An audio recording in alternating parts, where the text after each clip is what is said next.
안녕하세요. 김성래입니다. 이번에 같이 이야기해볼 영화는 가여운 것들입니다.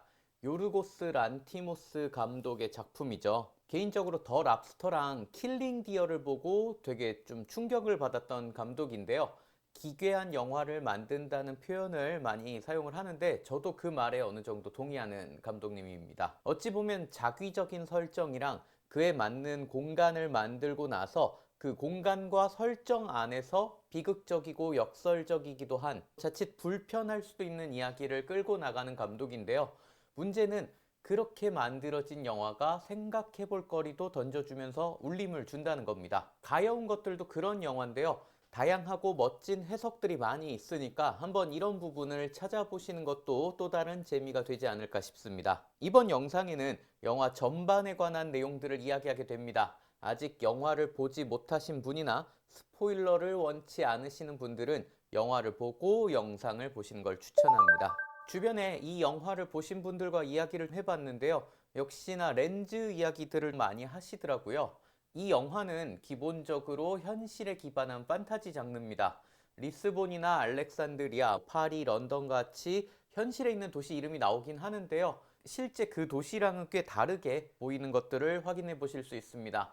의복 등으로 미루어서 짐작해 볼 수 있는 시대 배경이랑 사용하는 기술이 맞아떨어지지 않는 독특한 시공간을 보여주는 영화입니다. 이런 괴리감에서 오는 비현실감을 렌즈랑 미술로 더 부각시키는 것을 보실 수 있습니다. 이 영화에서 도드라지게 나타나는 렌즈로 크게 네 가지 렌즈들을 들어볼 수 있는데요. 하나같이 강렬한 특징을 가진 렌즈라고 볼 수 있을 것 같습니다. 이 영화에서 아주 많이 보이는 장면 중에 하나가 엄청나게 긴 줌밍입니다. 보통 영화에서 줌은 인위적인 느낌을 준다고 해서 많이 사용하지 않는 경향들이 있습니다. 그도 그럴 게 줌은 사람이 볼 수 있는 방식이 아니기도 하죠. 물론 무언가에 몰입할 때 줌밍에 가까운 느낌을 받기는 하는데 실제 사람 눈의 화각은 카메라 렌즈만큼 줌밍을 할 수가 없죠. 그러다 보니까 영화에서는 줌보다는 카메라가 다가가는 달리를 더 많이 사용하는 것들을 보실 수 있습니다. 하지만 이 영화는 영화의 시작과 끝을 줌인으로 마칩니다.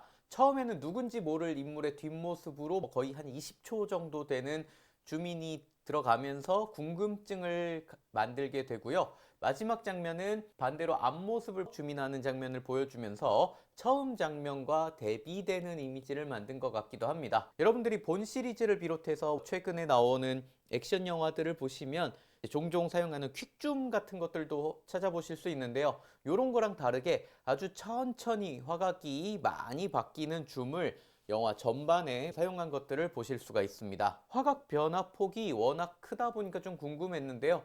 찾아봤더니 짜이즈에서 만든 16.5mm에서 110mm까지 마스터 줌 렌즈더라고요. 이 영화는 의상이랑 공간 등에서 공을 많이 들인 영화인데요. 이런 미장센을 보여줌과 동시에 인물의 연기도 같이 볼 수 있는 긴 줌밍을 잘 사용했습니다. 이게 독특한 공간에 있는 독특한 캐릭터를 보여주는 방식으로 굉장히 잘 사용됐다는 느낌이 들죠. 잘 사용하지 않는 방식들을 역이용해가지고 어떤 인위적인 느낌을 강조한다는 면이 요르고스 란티모스 감독이 만들어내는 이야기에 잘 어울린다는 생각이 듭니다. 그리고 이 영화 보신 분들이 회오리 복회에 관해서 많이 이야기를 하시더라고요. 이 렌즈는 로모그라피 패치발 렌즈라고 합니다. 영화에서는 58mm랑 85mm를 썼다고 하더라고요. 영화 메이킹에서 이 장면을 좀 찾아보기 어려웠는데 아마 이 렌즈를 그대로 사용했다기보다는 리아우징을 해가지고 사용해봤을 것 같긴 합니다. 이 렌즈는 복회 컨트롤링이 따로 있다고 하는 독특한 렌즈입니다. 중앙 집중형 구도를 사용했을 때 되게 강렬한 회오리 형태 복회가 잘 보이죠. 이 렌즈는 중앙의 선예도가 좋고 주변으로 심도가 날아가는 특성상 인물을 좀 가운데 두었을 때 잘 어울리게 되는데요. 인물을 보여주고자 할 때 인물을 화면의 중앙에 두고 이 렌즈를 많이 사용한 것들을 볼 수 있습니다. 굉장히 시선을 집중시키는 효과가 있죠. 그리고 지금 보시는 것처럼 그 복회 자체가 그렇게 두드러지지 않을 상황에서도 그냥 인물을 보여줄 때 굉장히 많이 사용한 것들을 확인해 보실 수 있습니다. 그래서 그런지 모르겠는데 이 영화는 인물이 거의 화면의 중앙에 있는 경우가 많습니다. 앞서 보신 것처럼 정면이 아니라 거의 측면을 향하고 있을 때도 사용한 것들을 보실 수 있고요. 측면을 향한 상태를 찍었을 때 그 시선 처리하는 쪽으로의 공간이 상대적으로 그렇게 여유 있지는 않습니다. 우리가 소위 얘기하는 루킹룸 혹은 노즈룸이라고 하는 공간이 그렇게 여유 있지 않은 경우가 많은데요. 이런 구도를 사용하는데 화면비가 좌우로 굉장히 긴 형태라면 이 렌즈 사용하기 좀 어색함이 있었을 것 같습니다. 실제로 이 영화의 화면비는요, 16대 9보다 좌우로 짧은 1.66대 1의 비율을 가지고 있습니다. 참고로 패치발 렌즈 말고 헬리오스 렌즈라고 저희도 가지고 있는 렌즈가 있는데요. 이런 회오리 보케를 잘 써보면 효과적일 거다라고 생각할 수 있는데 막상 써보면 이 회오리 보케가 잘 나올 수 있는 공간이 생각보다 되게 제한적입니다. 이 렌즈를 효과적으로 쓰는 게 생각보다 무지 어려워요. 지금 보고 계시는 것처럼 보케가 잘 드러나려면 어떤 비슷한 패턴의 반복들이 있어야 되고 그 보케가 보일 수 있는 점광원 같은 형태들이 많이 보이는 곳이 좋은데 이런 부분을 충족하는 곳이 아주 흔하진 않습니다. 실제로 이 영화에서도 이 회오리 보케가 되게 잘 나오는 부분들을 찾아보자면 보통 숲이나 우거진 식물들을 배경으로 하는 경우가 많은 것들을 보실 수 있습니다. 그리고 이런 회오리 보케는 빛이 소용돌이 치는 느낌을 주는데요. 이런 왜곡이 이 영화가 가지는 비현실적인 느낌이나 그 와중에 혼란함이라든가 불안한 느낌들을 좀 더 잘 살려주는 것 같긴 합니다. 이게 특히 움직임을 보여줄 때 더 그런데요. 움직일 때 굉장히 일렁일렁하는 느낌들을 받으실 수 있습니다. 근데 이런 일렁일렁하는 느낌이 보기에 조금 어지러울 수 있거든요. 그래서인지 모르지만 실제로 영화에서는 움직일 때보다는 고정샷으로 사용하는 경우가 훨씬 더 많이 있습니다. 이런 것들을 살펴보면서 이 영화가 이 렌즈를 고르고 이 렌즈가 적합한 상황들을 굉장히 많이 테스트해 봤구나 라는 생각들을 해보게 되죠. 이제 그 다음으로 이 영화에서 광각 렌즈를 많이 사용한 것들을 보실 수 있는데요. 앞에 보이시는 것처럼 8mm 오펜하이머 니코르 렌즈랑 10mm RE 사이즈 울트라 프라임 렌즈를 사용했다고 하고요. 8mm나 10mm는 거의 초광각에 해당하잖아요. 그러니까 뭐 한 16mm 광각 렌즈도 사용하고 다양한 광각 렌즈를 사용했다고 하더라고요. 그리고 일반적인 광각 렌즈를 사용한 경우도 굉장히 많지만 이거를 넘어서는 소위 얘기하는 어안 렌즈 수준의 왜곡이 지는 것들도 많이 찾아보실 수 있습니다. 이런 정도의 왜곡은 피하는 경우가 더 많은데 이 영화는 이런 왜곡을 되게 적극적으로 사용을 한 것 같습니다. 그 와중에 일반보다는 조금 더 초광각에 가까운 상태에서 패닝하는 장면들을 되게 많이 사용했습니다. 광각 렌즈 가지고 패닝해 보신 분들은 아실 텐데 광각 렌즈로 그것도 약간 로우 앵글에서 광각 렌즈로 패닝을 하면 공간을 전체적으로 훑어주면서 왜곡감이 되게 돋보이게 되죠. 그리고 그 왜곡감 때문에 이미지의 가장자리 부분에 움직이는 속도감이 상당합니다. 이 왜곡감을 그대로 이어서 카메라 기준으로 가까이 왔다가 멀리 가는 느낌도 영화 전체에서 몇 번 사용하는데요. 공간의 왜곡뿐만이 아니라 그 왜곡된 거리감까지도 원근감까지도 굉장히 좀 적극적으로 보여주려고 한 영화 같습니다. 광각 렌즈에서 얻을 수 있는 효과를 그야말로 적극적으로 사용했다라고 이야기해 볼 수 있는데요. 벨라가 바라보고 살아가는 어딘가 왜곡된 세계를 잘 보여주는 방식으로 선택하지 않았나 싶습니다. 이 영화는 뭐 중간에 세상의 부조리함도 많이 보여주고 이런 영화거든요. 이런 것들을 보여주고자 할 때 잘 어울리는 방식이라는 생각이 듭니다. 벨라가 성장하면서 이 세상을 있는 그대로 바라보게 되는 후반부에 가면 이 앞에 부분에 비해서 광각 렌즈의 사용이 조금 줄어드는 것도 확인해 보실 수가 있습니다. 이제 아시는 것처럼 광각 렌즈는 심도가 되게 깊기도 하죠. 그래서 넓은 공간을 깊은 심도로 보여주는 이 광각 렌즈를 적극적으로 사용했다는 것은 미술과 조명을 굉장히 잘 준비했다라는 말이기도 한데요. 이런 부분에 자신감이 있었기 때문에 광각 렌즈를 적극적으로 사용한 게 아닌가 싶습니다. 마지막으로 초광각 렌즈도 모자라서 이제 극단적인 비네팅을 사용하는 어안 렌즈도 보실 수가 있습니다. 4mm 렌즈라고 하는데요. 저도 4mm 렌즈는 들어보기만 했지 실제로 본 적이 없습니다. 이게 16mm용 렌즈라서 이런 극단적인 비네팅이 나오는 것들도 확인해 보실 수가 있습니다. 아마 풀프레임 카메라에 크롭바디용 렌즈 끼워 보신 분들은 이런 것들 경험해 보셨을 텐데요. 이렇게 생기는 비네팅을 보통은 문제가 있는 걸로 간주하는 경우가 많습니다만, 이 영화에서는 독특한 스타일을 만드는데 기여하는 렌즈라고 볼 수 있을 것 같습니다. 이게 광각이기도 하지만 일부 화면이 가려져 가지고 어떤 구멍을 통해서 몰래 지켜보고 있는 느낌도 납니다. 일부 컷에서는 그런 효과를 일부러 노리고 쓴 것 같은 경우도 보이죠. 이제 다른 한편으로는 벨라가 성장하는 와중에 자기가 하고 싶은 것들을 다 못하고 뭔가 막혀 있는, 이런 세상이 좁다라는 느낌을 주는데도 사용을 하고 있습니다. 벨라가 뭔가 갇혀서 답답함을 느끼는 마차라든가, 아니면은 집 밖을 나가지 못하는 상황이라든가, 그리고 RP에 집에 갇혀가지고 나가지 못하는 이런 장면들에서 답답함을 느끼는 상황일 때 지금처럼 이런 어안 렌즈를 많이 사용하신 것들을 보실 수가 있습니다. 이렇게 네 종류의 렌즈를 이야기해 봤는데요. 그 외에도 틸트 시프트 렌즈라든가 다른 렌즈도 일부 사용했을 것으로 보이는 이미지가 있습니다만, 이 영화에서 주력으로 다루었다고 말하긴 좀 어렵기 때문에 말씀드린 대로 4개의 렌즈 위주로 이야기를 해봤습니다. 이런 독특한 렌즈들을 사용해 가지고요, 이 영화는 스타일을 보여주면서 다른 한편으로는 과장된 렌즈 사용을 통해서 끊임없이 내가 영화를 보고 있다라는 것을 알려주는 것 같기도 합니다. 의도적으로 챕터를 만들어서 막이 나뉘는 것을 보여주기도 하고요. 렌즈도 되게 독특하게 사용하고요. 그리고 영화를 통해서 볼 수 있는 아주 비현실적인 설정들이나 혹은 또 부조리한 상황들을 보고 있으면 영화 스토리를 그대로 그냥 몰입해서 따라가기보다 보면서 이런저런 생각들을 하게 되는 것들을 의도한 것이 아닌가라는 생각이 듭니다. 요르고스 란티모스 감독의 영화들이 이런 느낌이 있죠. 특히 그 중에서도 가여운 것들은 성장이라든가 자유의지라든가 이런 것들을 좀 더 고민해 볼 수 있는 좋은 영화가 아닌가 싶습니다.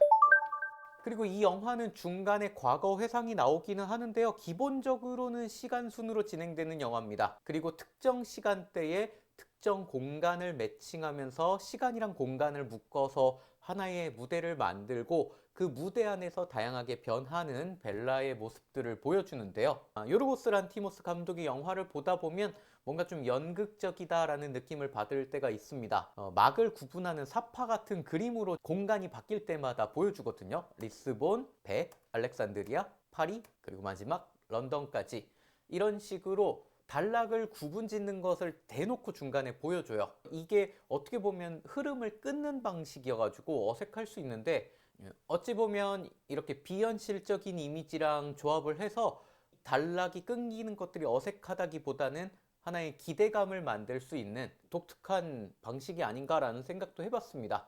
게다가 이제 흑백으로 구분해가지고 조금 더 단락 구분 효과가 확실한 것 같더라고요.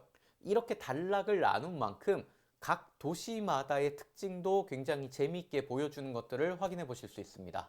먼저 가딘 백스터 박사의 집이 있는 런던은 영화의 처음이랑 마지막에 2번 나옵니다. 물론 중간에 교차 편집이나 뭐 기타 등등으로 조금씩 나오지만 이제 주가 되는 공간으로 활용되는 거는 처음이랑 마지막인데요. 가딘 백스터의 집을 굉장히 곡선을 강조했다라는 것들을 생각해 볼 수 있습니다. 이 공간 자체도 원형으로 생겼고요. 그 뒤에 동그란 접시라든가 아니면 창문들도 되게 둥글둥글하게 생긴 것들도 많이 보실 수 있고요. 거기다가 이거를 더 강조하려고 했는지 몰라도 어안 렌즈를 사용해서 이미지에서 직선이 많이 안 보이게 표현한 것들이 좀 있죠. 여러 가지 면에서 의도적으로 굉장히 곡선 처리를 많이 했구나 라는 것들을 좀 느껴보실 수 있습니다. 그 외에 이제 다른 공간에서도 이제 곡선미를 좀 잘 보여주려고 한 것 같아요. 그 다음에 도시로 넘어가는 부분부터 이제 컬러가 등장하게 되는데, 그 다음으로 이동해서 보여주는 도시는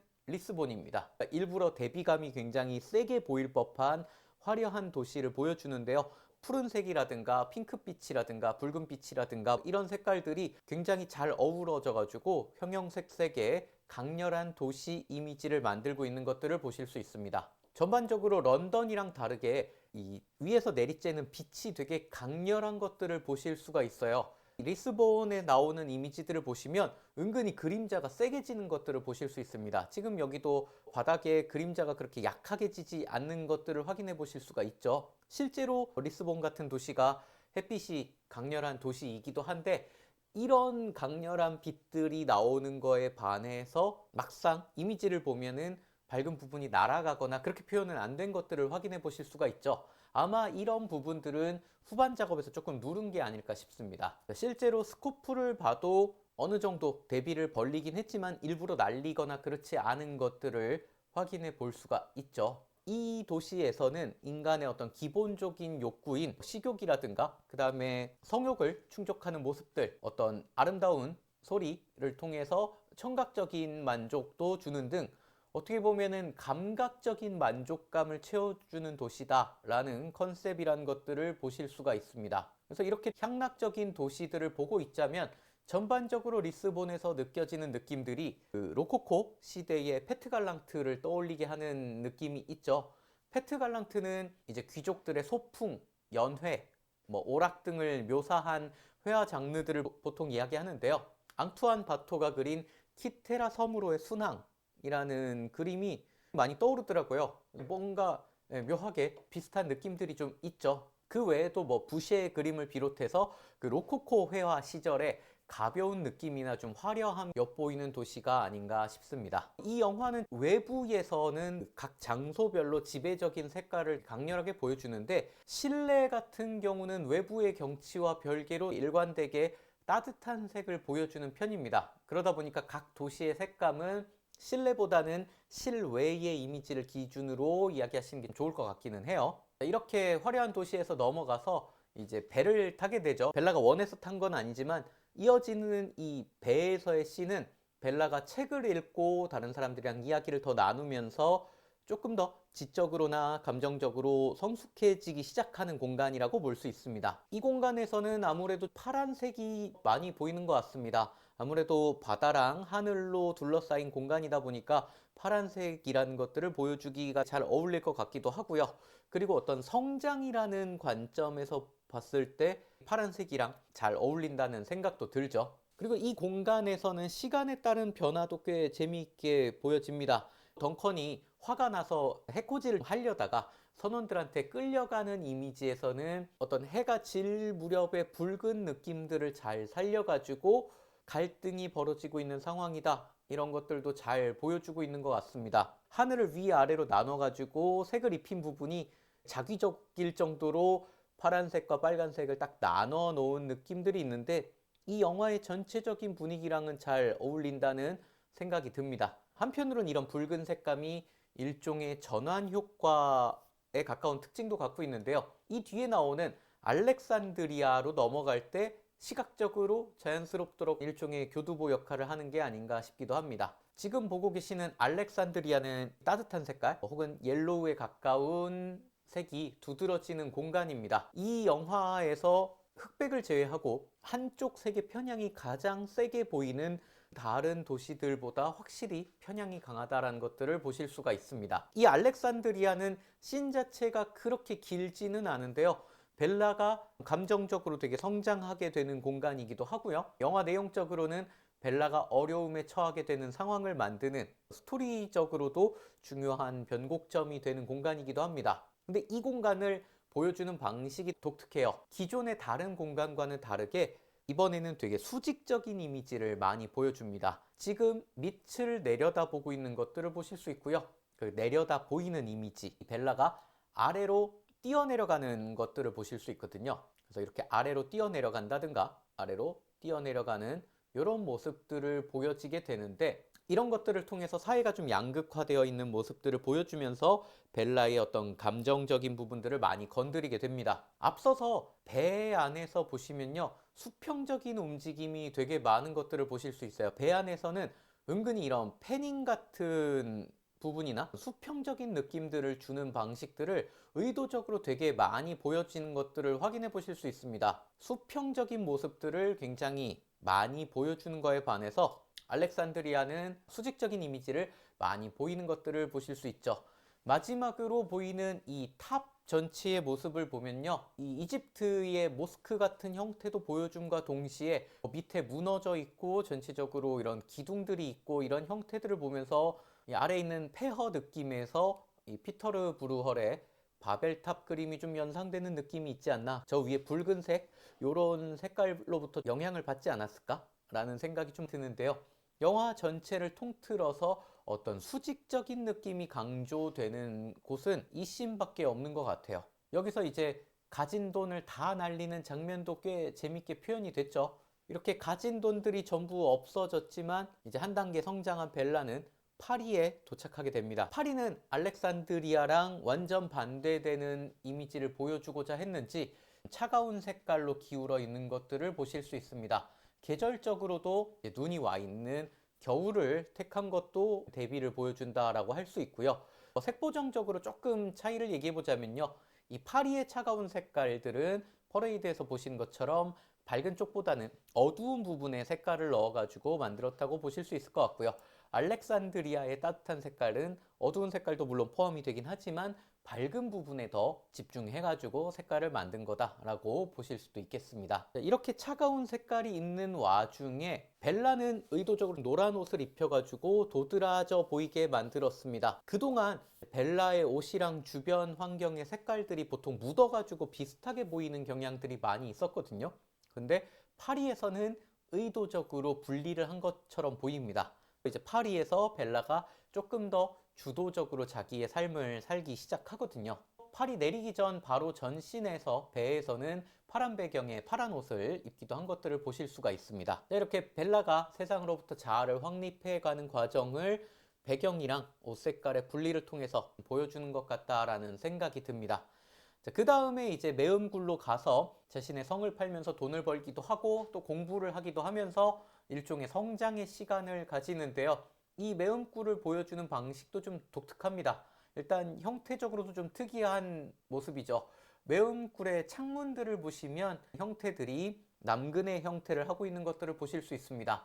그리고 내부에서 사용하는 빛의 방식도 좀 특이한 것들을 보실 수 있죠. 지금 보시는 것처럼 기본적으로 무대 같은 느낌이 좀 있습니다. 강렬한 빛이 뒤나 위에서 내리 꽂히는 형태의 조명들을 많이 사용을 하고 있고요. 그러다 보니까 창문을 통해서 들어오는 빛이 굉장히 강렬하게 표현이 되고 있고 역광에 가까운 느낌이라든가 빛이 밑에서 반사돼서 치고 올라가는 조금 독특한 느낌들을 볼 수 있습니다. 이런 이미지도 보다가 어디서 본 것 같다 라고 생각해가지고 찾아봤더니 드가 그림이랑 분위기가 조금 비슷하지 않은가 라는 생각이 들더라고요. 그리고 실제로 이 당시에 이 발레가 성매매로 이어지기도 했다라는 얘기가 있는 것들을 보니까 어떻게 보면 이런 그림들에서 영감을 받은 게 아닐까라는 생각이 들기도 했습니다. 그 외에 이제 해부학 수업 듣고 정치적인 이야기도 나누고 이러면서 성장하는 벨라들을 보여줍니다. 그리고 나서 가dwi니 아프다는 이야기에 런던으로 돌아오는 것들을 보실 수가 있죠. 자, 이렇게 돌아온 런던은 기본적으로는 파리의 느낌과 어느 정도 비슷한 것 같습니다. 전반적으로 파리에 비해서 어떤 편향이라기보다 밸런스가 잘 맞아져 있는 일상으로 돌아왔다라는 느낌도 받아보실 수가 있고요. 그 다음에 밖에 나가서는 파리랑 비슷하게 차가운 색감들이 좀 더 주가 되는 이미지를 보여주기도 합니다. 그래서 사실 여기서 이야기가 마무리가 되는 줄 알았는데 전 남편인 알피가 나오면서 마지막으로 보이는 갈등들이 나타나기 시작하죠. 여기서 재밌는 게 RP의 집을 보여주는 방식입니다. RP의 집을 2컷 정도 보여줬던 것 같은데요. 이 RP의 집을 보여줄 때 틸트 시프트 렌즈를 사용한 것으로 보인다는 점입니다. 물론 후반 작업을 통해서 만들었을지도 모르겠지만 일단 여기서는 틸트 시프트 렌즈를 사용했다고 생각하고 이야기를 해보도록 하겠습니다. 보시는 것처럼 틸트 시프트 렌즈를 통해서 촬영을 하면 마치 미니어처를 만들어서 찍은 것 같은 느낌을 주죠. 아마 이런 부분들은 벨라가 RP의 집에 갇혀서 일종의 장난감처럼 수동적인 생활을 할 수밖에 없는 상황을 보여주기 위해서 사용한 방식이 아닐까 싶습니다. 집 자체도 레고로 만든 성 같은 느낌이 드는데요. 이런 것들도 좀 의도한 게 아닌가라는 생각이 듭니다. 저희가 보통 틸트 시프트 렌즈를 이용해서 왜곡을 줄이고 장난감처럼 귀여운 느낌을 주기 위해서 사용할 때가 많이 있는데 이 장난감 같다라는 느낌을 부정적으로 사용한 좀 독특한 이미지가 아닐까라는 생각을 해봤습니다. 그리고 이 영화는 굉장히 다양한 인간 군상들을 보여주는 영화이기도 합니다. 그러다 보니까 캐릭터 하나하나가 되게 독특하고 공을 많이 들였다라는 생각이 들기도 하는데요. 다른 리뷰 영상이나 이런 것들 봐도 캐릭터에 대한 이야기들을 하는 부분들이 많이 있어서 저는 벨라 위주로만 좀 짚어보고 이야기를 해보려고 합니다. 벨라는 한마디로 얘기하면 성장을 보여주는 캐릭터다라고 이야기를 할 수 있겠죠. 아이의 뇌를 어른의 몸에 이식했다라는 설정인데요. 그래서 그런지 욕망이 발달하는 과정을 굉장히 잘 보여주는 것 같습니다. 영상 초반에는 블랙으로 보이다가 벨라 기준에서 첫 컬러 장면이 집을 벗어난 뒤에 섹스 장면이라는 것도 여러분들이 아실 수 있을 거예요. 중간중간에 컬러가 나오는데 그거는 지금 현재 벨라가 아니라 과거 벨라 어머니라고 해야 될 것 같고요. 벨라 기준으로의 컬러는 리스본에 오고 나서부터입니다. 이렇게 집안은 흑백으로 보이면서 외부로 나가서 컬러를 보여주는 부분이 흑백에서 컬러로 넘어오는 그 오즈의 마법사 있는 부분이랑 좀 비슷하다는 생각이 들었습니다. 오즈의 마법사에서 컬러가 되고 나서 보이는 도로시 옷 색깔이랑 벨라가 입은 옷 색깔이 좀 비슷하더라고요. 흰색의 파란색 조합이라는 그래서 정확하게는 모르겠지만 뭔가 란티모스 감독이 흑백에서 컬러로 넘어간다라는 아이디어를 가지고 이야기를 할 때 영향을 받았을지도 모른다는 생각을 했습니다. 이게 조금 끼워 맞춘 느낌이 있기는 한데 환상적인 세계로 떠난다는 설정이나 여행을 통해서 자아를 찾고 성장하는 과정이나 다양한 사람들을 만나서 영향을 주고받는 부분이나 능동적인 여성상이라든가 결과적으로 집을 나갔다가 다시 돌아온다 라는 모험물에 가까운 설정들이 전체적인 이야기 구조 면에서 오즈의 마법사랑 꽤 비슷한 부분들이 있는 것 같기는 해요. 벨라가 자라면서 느끼는 욕망의 변화가 꽤 재미있었습니다. 처음에는 먹는 것부터 시작해가지고 아버지와의 관계에서 안정감을 찾으려고 하고 성욕을 포함해서 다양한 생리적인 욕구를 만족시키려고 하고 사회에 나가서 자기 가치관 만들고 인정받으려고 하고 결과적으로 의사의 길을 걷기로 해서 어떤 자아 실현으로 나가고 있는 과정 이런 걸 보면 그 메슬로가 얘기한 욕구 계층 이론 여기를 참고하지 않았나 라는 생각도 들죠. 여러모로 봤을 때 성장이라는 단어를 보여주기 위해서 치밀하게 만들어진 캐릭터라는 생각이 들었습니다. 이런 과정들을 굉장히 압축적으로 보여주면서 독특한 느낌을 많이 주는 영화다라는 생각을 해볼 수 있죠. 그리고 성장이라는 면에서 영화 보면서 은근히 허가 많이 떠올랐는데요. 이 성인의 신체에 갇힌 아이가 빠르게 성장해서 자아가 조금 더 발전하는 과정, 요 느낌이 허에 나오는 사만다의 성장이랑 좀 비슷하지 않나 라는 생각을 해봤습니다. 이게 둘 다 만들어진 존재면서 엄청나게 빠르게 성장을 해서 자아를 찾게 되고 사랑을 비롯한 욕망 같은 것들을 고민해 볼 수 있는 다양한 형태들을 보여주죠. 이 원작 소설이 나온 지는 되게 오래됐지만 영화에서 보여지는 벨라의 성장이 요즘에 하도 말도 많고 탈도 많은 AI의 성장이랑 좀 비슷한 것 같다라는 생각도 해봤습니다. 그 외에도 이 영화는 굉장히 매력적인 캐릭터들이 많이 나옵니다. 그리고 영화 이름도 참 잘 지었다고 생각하는데요. 제목이 가여운 것이 아니라 가여운 것들이잖아요. 하나같이 뭔가 결핍 있고 가여운 사람들로 나옵니다. 저 사람들은 어떤 것들이 부족하고 그걸 채우기 위해서 어떤 노력을 하는지를 고민해 보면 캐릭터란 면에서도 고민해 볼 거리가 많은 좋은 영화라는 생각이 듭니다. 그리고 이 영화 보면서 기억에 남은 점들이 좀 있는데요. 왼쪽이랑 오른쪽이라는 개념입니다. 우리를 포함해서 영미 문화권의 영향을 받은 경우는 보통 왼쪽에서 글을 읽거나 순서를 배치하는 경향들이 있어서 왼쪽부터 시작해서 오른쪽에 시선이 멈추는 경향이 있죠. 그러다 보니까 정서적인 교류를 하는 부분이라든가 혹은 인터뷰라든가 굉장히 많은 부분에서 주인공을 오른쪽에 두는 경향들이 있습니다. 이미지의 무게중심이 오른쪽에 있다라고 볼 수 있는데요. 하지만 움직임의 방향성에 있어서 왼쪽에서 오른쪽으로 가는 시선의 흐름이 익숙한 특성상 싸움이라든가 어떤 대결과 같은 상황에서는 보통 주인공이나 선역에 해당하는 사람들을 왼쪽에 두고요. 악역이 오른쪽에서 왼쪽을 바라보고 싸우는 경우가 많습니다. 물론 감정을 교류하는 대화가 없는 건 아닙니다만 이 영화에서 나오는 대화는 갈등이 벌어진 상황이 되게 많습니다. 아마 벨라가 성장해 가면서 겪는 갈등들을 압축적으로 보여줘서 그런 것 같은데요. 대화가 주로 대결에 가까운 느낌이 많다 보니까 대화의 주도권이나 공격권 이런 것들을 쥐인 인물들을 왼쪽에 두는 경향이 있습니다. 예외도 있기는 있는데 비교적 좀 일관되게 사용하는 편이라고 볼 수 있을 것 같습니다. 특히 벨라와 덩컨의 관계에서 이런 부분들을 잘 보여주는데요. 초반부에는 덩컨이 대화의 주도권을 쥐고 벨라를 꼬시고 있죠. 그러다 보니까 보통 덩컨이 왼쪽에 있습니다. 리스본이라든가 배 초반 정도만 해도 아직도 주도권을 그래도 덩컨이 가지고 있기 때문에 덩컨이 왼쪽에서 오른쪽을 바라보고 벨라가 오른쪽에서 왼쪽을 바라보는 경우가 많습니다. 근데 이제 슬슬 벨라한테 말리면서 관계가 뒤집히기 시작하죠. 배에서 슬슬 밀리기 시작하는데요. 그때부터 조금씩 벨라가 왼쪽에서 오른쪽을 바라보고 덩컨이 오른쪽에서 왼쪽을 바라보는 것들을 보실 수 있습니다. 그리고 이제 완전히 말려버린 파리에서부터는 대부분 벨라가 왼쪽에 있는 것들을 보실 수 있습니다. 파리의 마지막에서 덩컨이 벨라한테 굉장히 힘들어하는 과정들을 보여주게 되는데 이때는 아예 위치적으로도 벨라가 위에 있고요. 덩컨이 아래에 있습니다. 그러니까 위에서 내려다보고 덩컨은 밑에서 위로 올려다보죠.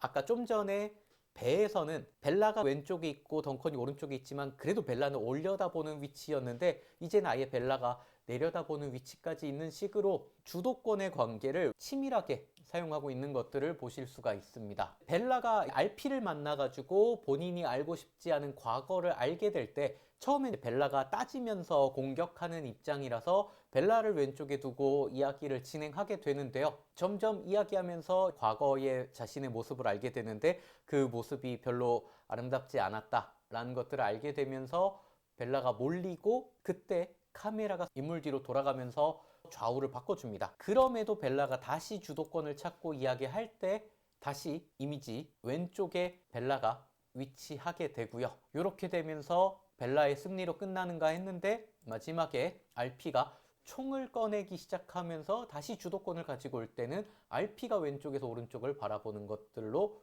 확인해 보실 수가 있습니다. 개인적으로 이 씬이 편집적으로 봤을 때도 굉장히 잘 만들었고 재미있다라고 생각을 했는데요. 이 왼쪽과 오른쪽이라는 관점에서 서로 위치를 바꿔가면서 또 한편으로는 사이즈를 바꿔가면서 혹은 시선 처리에서 루킹룸이나 이런 부분들을 조절하면서 이 감정선에 따라서 크기와 카메라의 위치를 바꾸는 방식이 굉장히 재밌습니다. 그래서 이 부분만 여러분들이 주의 깊게 보셔도 편집 고민할 때 되게 많이 도움이 되실 거라는 생각이 드는 씬이었습니다. 이런 왼쪽과 오른쪽의 관계는 소위 이동이라는 면에서도 마찬가지인데요. 왼쪽에서 오른쪽으로 이동을 많이 합니다. 영화에서 그렇게 되는 것들을 많이 보실 수가 있죠. 그게 시선 방향이랑 같아서 보기가 편하기도 해요. 근데 이 영화에서 탈 것을 타고 이동할 때 혹은 뭐 그냥 이동할 때 오른쪽에서 왼쪽으로 이동을 되게 많이 보여줍니다. 지금 요 밑에 있는 거는 왼쪽에서 오른쪽으로 가는 거 아니냐라고 생각하는데 이미지가 오른쪽에서 왼쪽으로 가고 있다는 것들을 창밖의 풍경을 통해서 알 수 있게 되고요. 뭐 배도 그렇고 마차도 그렇고 알렉산드리아에서 내릴 때도 그렇고 벨라가 파리에서 메음굴로 갈 때도 그렇고 이 영화에서는 오른쪽에서 왼쪽으로 가는 것들을 굉장히 많이 보여줍니다. 보통 벨라가 수동적인 상황이 되었을 때는 이렇게 보여주는 것 같고요. 벨라가 주도적으로 이동을 할 때는 왼쪽에서 오른쪽의 움직임을 많이 보여줍니다. 재밌게도 이제 파리에서 런던으로 돌아갈 때 이때만 단을 나누는 곳에서도 왼쪽에서 오른쪽으로 이동하는 것들을 보실 수가 있습니다. 지금까지 제가 오른쪽 왼쪽 이야기를 많이 했지만 이 영화는 깊이감을 보여주는 축으로의 이동도 굉장히 많이 하는 편입니다. 일단 줌도 많이 사용하는 것들을 보실 수가 있고요. 그 다음에 앞쪽이나 뒤쪽으로 이동하는 것들도 굉장히 많습니다. 특히 카메라가 인물을 따라가는 방식도 많이 보여주는데요. 이걸 통해 가지고 모험이라고 할 수 있는 부분들을 잘 보여주는 것 같습니다. 그리고 잘 만들어진 환상적인 공간을 보여주는 것도 되게 좋은 것 같습니다. 이게 하나의 장치처럼 사용되는 느낌이죠. 영화를 보고 있으면 컷의 길이가 그렇게 짧은 편은 아니라는 것들을 아실 수 있습니다. 그래서 이런 이동 같은 것들을 통해서 영화에 조금 늘어질 수 있는 호흡을 잡아주기도 한다는 생각이 드는데요. 광각 렌즈를 많이 사용해서 이동을 하게 되는데 실제 거리보다 많이 이동하는 느낌이 들게 되거든요. 그래서 자칫 떨어질 수 있는 속도감을 보여주는 게 아닌가라는 생각이 들었습니다.